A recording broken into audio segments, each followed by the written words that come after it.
Yes, my dear students, question number 34 ही था ना, cash flow statement वाला। यस बेटे, और सेट नंबर 1 है, राइट। इसका सॉल्यूशन क्या है वो सुन लीजिए। 6 नंबर क्वेश्चन था बेटे। इसमें कौन सी एक्टिविटी थी? इन्वेस्टिंग एक्टिविटी और फाइनेंसिंग एक्टिविटी, दो चीजें पूछी थी आपसे। एडजस्टमेंट में बेटा एक तो अकाउंट बनेगा मशीनरी अकाउंट, और एक आपने बनाया होगा provision for depreciation account. Machinery की ओपनिंग वैल्यू गिवन थी आपकी 9,80,000, आपने लिखी होगी बेटे to balance BD 9,80,000। Closing value लिखी होगी बेटे आपने 15,20,000। प्रोविजन फॉर डेप्शन में आपने लिखा होगा by balance brought down 80, to balance carried down 1,20,000।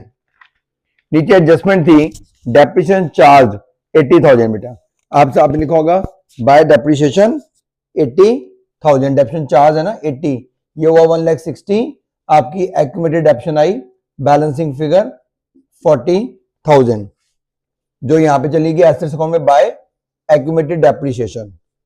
उसके बाद क्या कह रहा है, आपने न्यू मशीनरी परचेज किया 8 लाख रुपए की, to bank 8 lakh machinery purchase, और एक मशीनरी आपने सेल करी है और प्रॉफिट पे सेल करी है 8,000, टू P&L प्रॉफिट 8,000।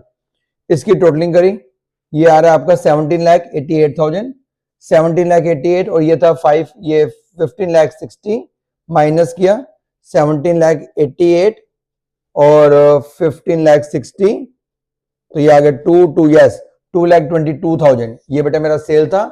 आपने सेल लिखी होगी इन्वेस्टिंग एक्टिविटी का इनफ्लो, मशीनरी परचेज लिखी होगी इन्वेस्टिंग एक्टिविटी का आउटफ्लो, और एक गुडविल की वैल्यू भी बढ़ रही है, गुडविल परचेज।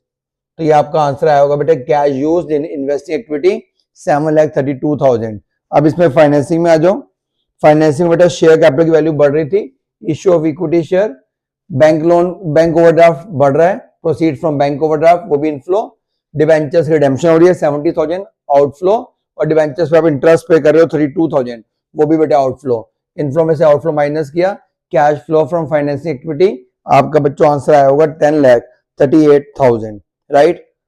3 नंबर इसके, ठीक है, और हम पूरी उम्मीद करते हैं आपके बेटा 6 आउट ऑफ 6 ही आएंगे, राइट। चलिए बाय बच्चों, ऑल द बेस्ट आगे के एग्जाम्स के लिए, बाय।